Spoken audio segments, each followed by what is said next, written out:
Present. Chandler. I mean, here. Clark. Here.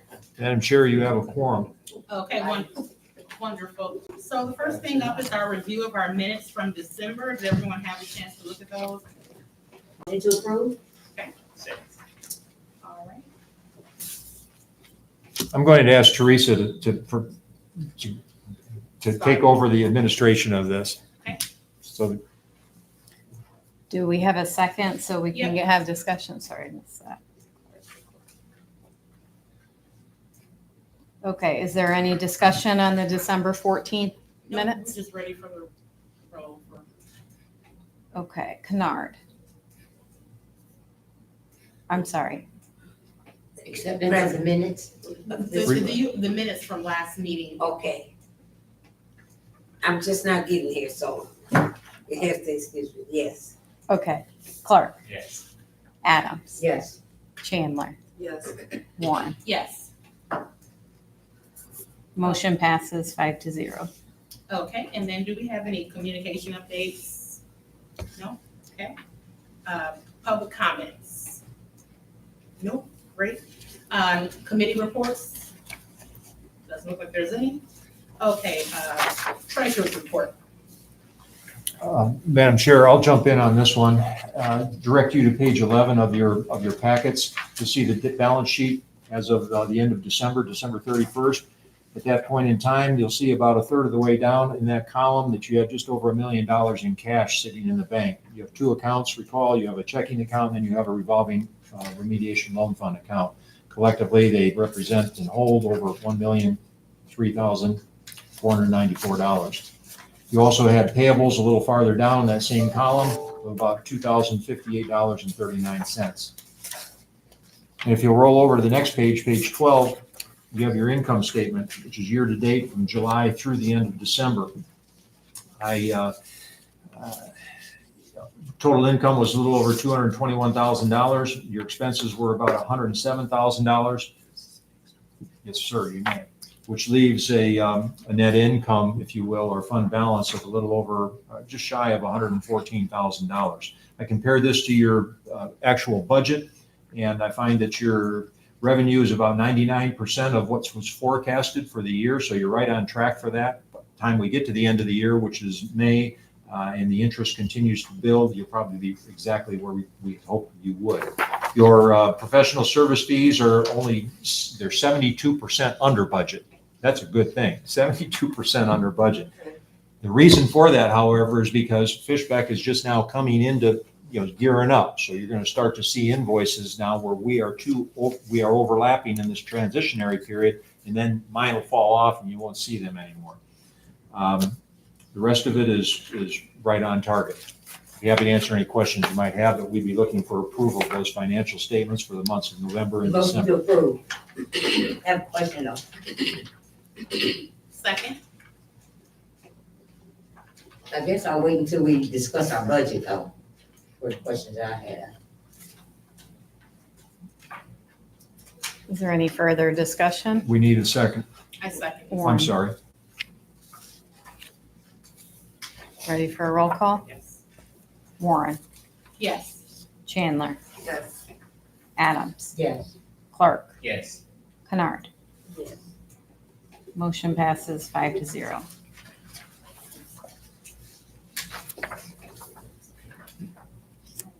Madam Chair, we also have payables. Payables listing is included in your packet, pages 14 through 19.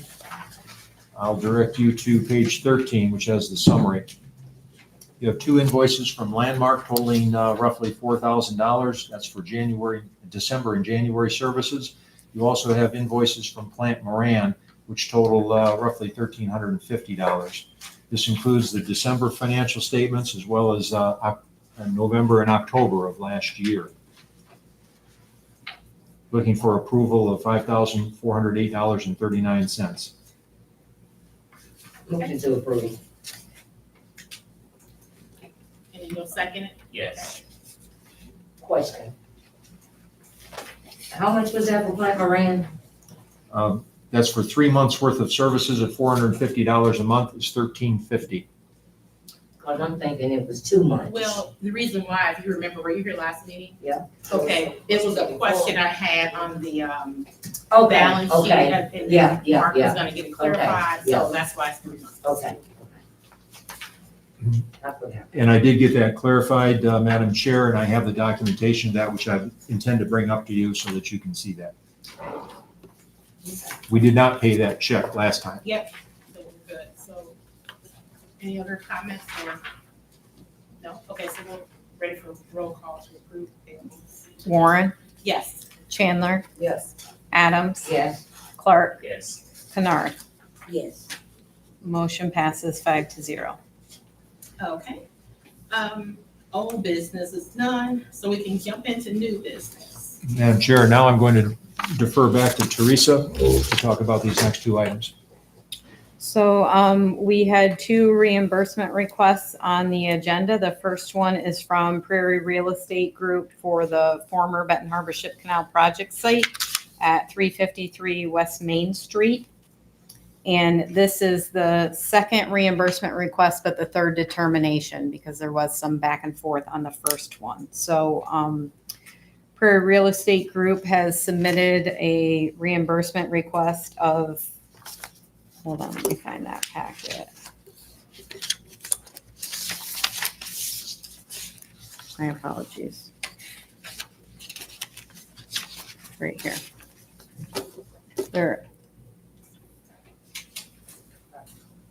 To date, they've been approved $55,323.30.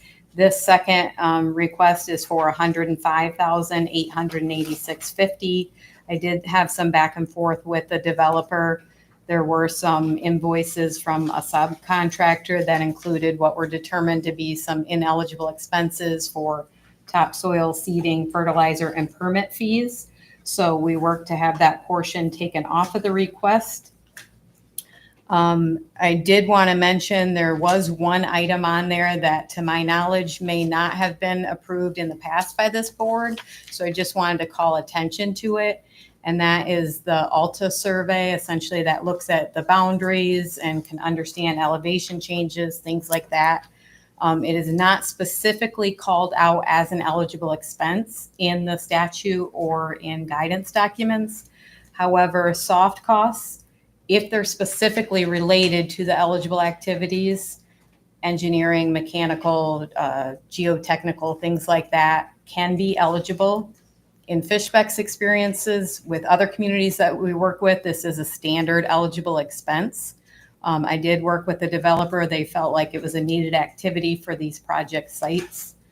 So it's Fishbeck's recommendation after review and discussion with the developer to recommend $98,386.50.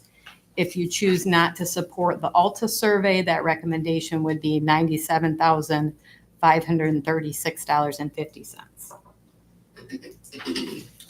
Mr. Adams. thank you, Madam Chair. My question would be, are we now about to enter a time frame of how we will pay this developer back in increments or one-time payment? It would be as the taxes are received. So this is the third determination, so it should be the third payout as those taxes are received. If you approve Until this he is amount. whole, until he is whole from this development of the cleanup of the site.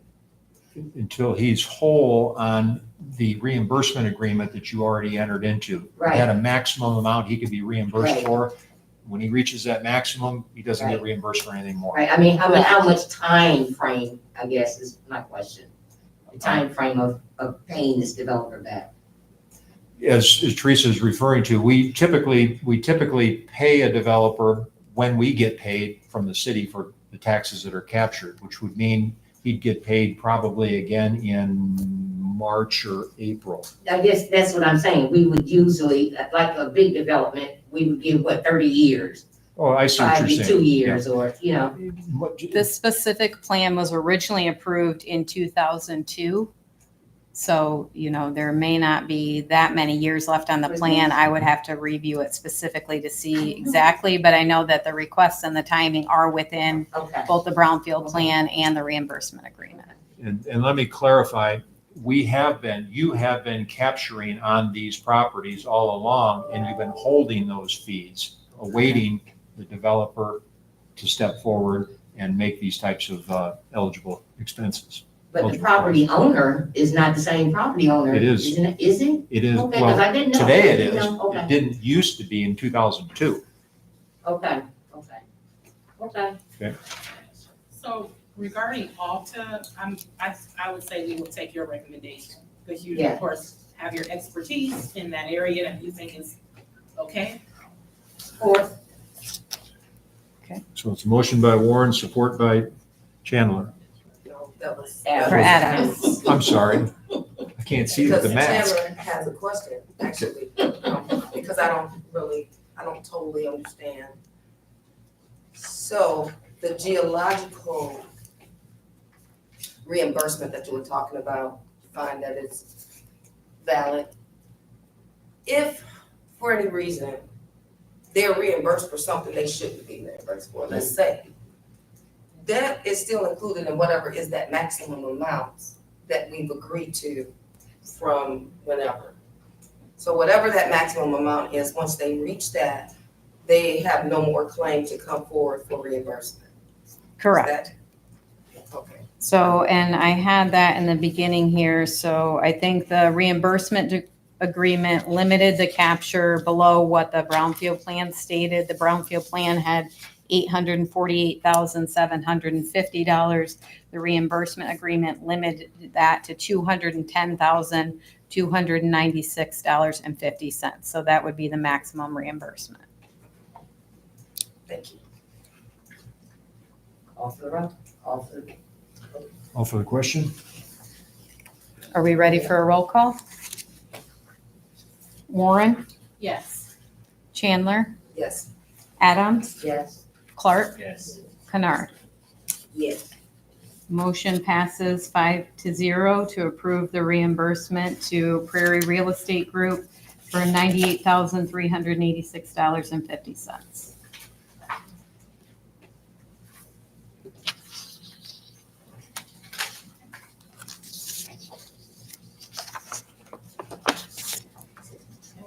We're Ready to jump move. into point two. if you're- Yeah.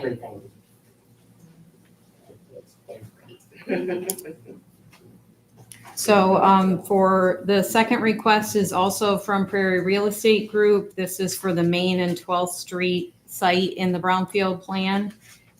This property is also known as 440 West Main Street.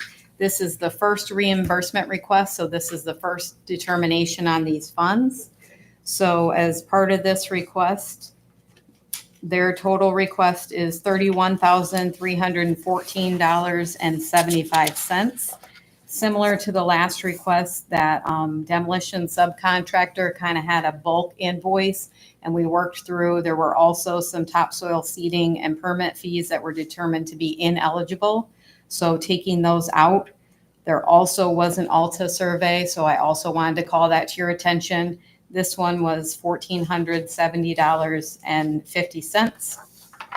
And the developer also felt like this one was needed. There's additional eligible activities on this one. So it was determined that this could be an appropriate use of soft costs to support infrastructure improvements, construction of retaining walls, stormwater erosion controls, and grading and leveling the sites. So all in all, it's Fishbeck's recommendation to approve $29,752.93. If you choose not to support the Alta survey, that would be $28,282.43. I make a motion for the 29. Second. Adams and Warren. Any further discussion? We'll take a roll call. Warren, Yes. Chandler, Adams, Yes. Clark, Yes. Kennard. Yes. Motion passes 5-0 to reimburse the developer $28,282.43. looking like a thing of beauty.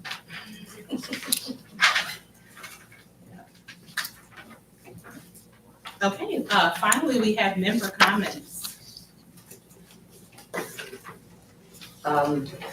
Miss, if you want to start, Miss Commissioner Evans. Thank you, Chair.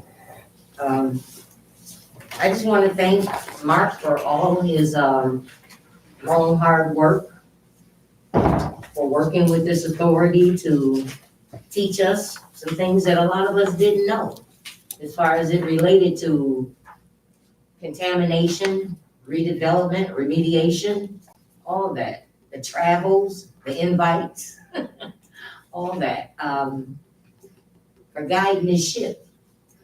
Because Benton Harbor looks totally different, and we owe you a thanks for helping with that endeavor. And hopefully you won't be too far away, that you can be reached to help us if we need you. Thank you very much. Thank you. It's been a pleasure. Thank you.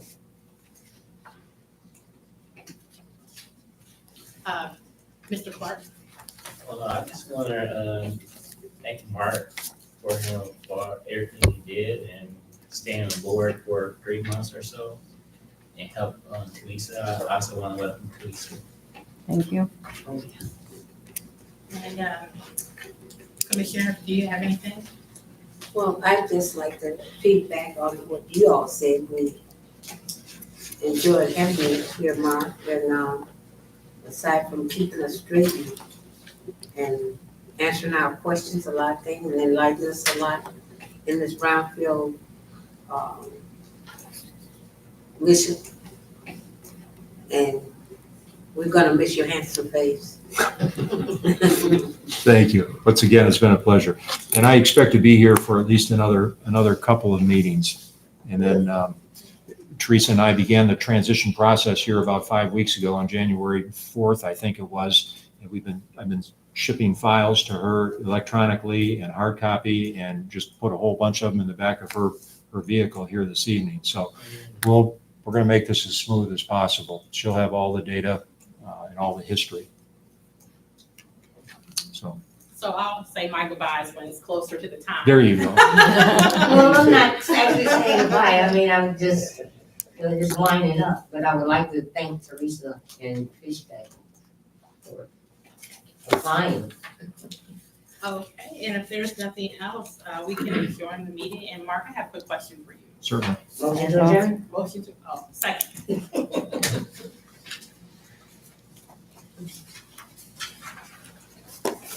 All right, meeting is adjourned at 5:03. Can you guys pass over Mr. Milton?